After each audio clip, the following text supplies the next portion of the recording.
বাংলাদেশের পারমাণবিক চুল্লির জন্য আরও সরঞ্জাম পাঠিয়েছে রাশিয়া।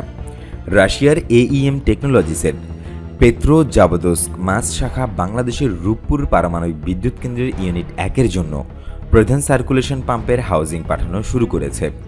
এইসব সরঞ্জাম সড়কপথে সেন্ট পিটার্সবার্গে নিয়ে যাওয়া হয় এবং সেখান থেকে জাহাজে করে বাংলাদেশের বন্দরে পাঠানো হবে। এদিকে বাংলাদেশ সীমান্তে পাহারায় ভারতের মিজো রেজিমেন্ট গঠনের দাবি উঠেছে, যার বিস্তারিত থাকছে ভিডিওতে।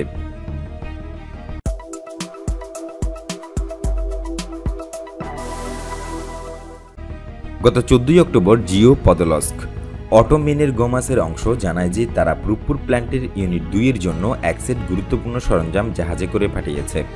এর মধ্যে রয়েছে ইমার্জেন্সি কোর কুলিং সিস্টেমের ECCA, 2টি ট্যাঙ্ক ও 2টি হাই প্রেশার হিটার PVDK5 ও PVDK6। পাঠানোর সরঞ্জামের মোট ওজন 400 টন। প্রতিটি 78 টন ওজনের ECCS ট্যাঙ্ক হল প্যাসিভ সেফটি সিস্টেমের অংশ এবং শীতলীকরণের সময় এটা চুল্লির কেন্দ্রে বোরিক অ্যাসিডের সলিউশন সরবরাহ করে। PVDK5 ও PVDK6 হাই প্রেশার হিটারগুলো হলো টারবাইন হলের অংশ এবং এগুলোর ওজন যথাক্রমে 110 টন ও 130 টন। স্টিম জেনারেটরে যে পানি সরবরাহ করা হবে তা গরম করবে এগুলো। রূপপুর পারমাণবিক চুল্লি টারবাইন হলের গুরুত্বপূর্ণ অংশসহ কম্পার্টমেন্টের সব সরঞ্জাম সরবরাহ করছে অটোমেনের গোমাস। 2টি VVER-1200 চুল্লির জন্য এসব তৈরি করেছে রোসাটম। 2023 সালে রূপপুর 1 চুল্লি চালু হওয়ার কথা রয়েছে। দ্বিতীয় চুল্লি চালু হবে আর 1 বছর পর। এদিকে বাংলাদেশ সীমান্ত পাহারায় মিজো রেজিমেন্ট গঠনের দাবি। মিজোরাম রাজ্য থেকে রাজ্যসভা এমপিকে বনলাল বিনা রাজ্যটির সঙ্গে বাংলাদেশ ও মিয়ানমারের আন্তর্জাতিক সীমান্ত পাহারা দেওয়ার জন্য ভারতীয় সেনাবাহিনীর মধ্যে আলাদা প্যারামিলিটারি হিসেবে মিজো রেজিমেন্ট নামে নতুন বাহিনী গঠনের দাবি জানিয়েছেন।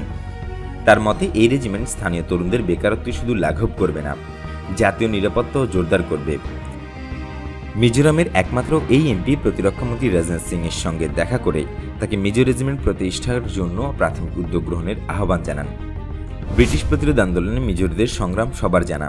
এমপি বলেন, মিজো তরুণদের মধ্যে জন্ম থেকে লড়াইয়ের যে স্পৃহা ও নিরাপত্তা বাহিনীতে যোগদানের যে অদম্য ইচ্ছা তা মিজো রেজিমেন্টকে দেশের সেরা রেজিমেন্ট বা প্যারামিলিটারি বাহিনীতে পরিণত করতে পারে।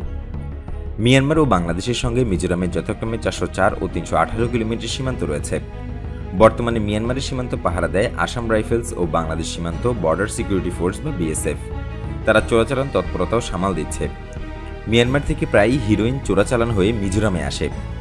গত বছর CAA নিয়ে প্রতিবাদের সময় ইউনিয়ন স্বরাষ্ট্রমন্ত্রী অমিত শাহ মিজোরামের NGO-গুলোকে প্রতিশ্রুতি দিয়েছিলেন যে মিজো তরুণদের নিয়ে কেন্দ্র একটি CRPF ব্যাটালিয়ন গঠন করবে।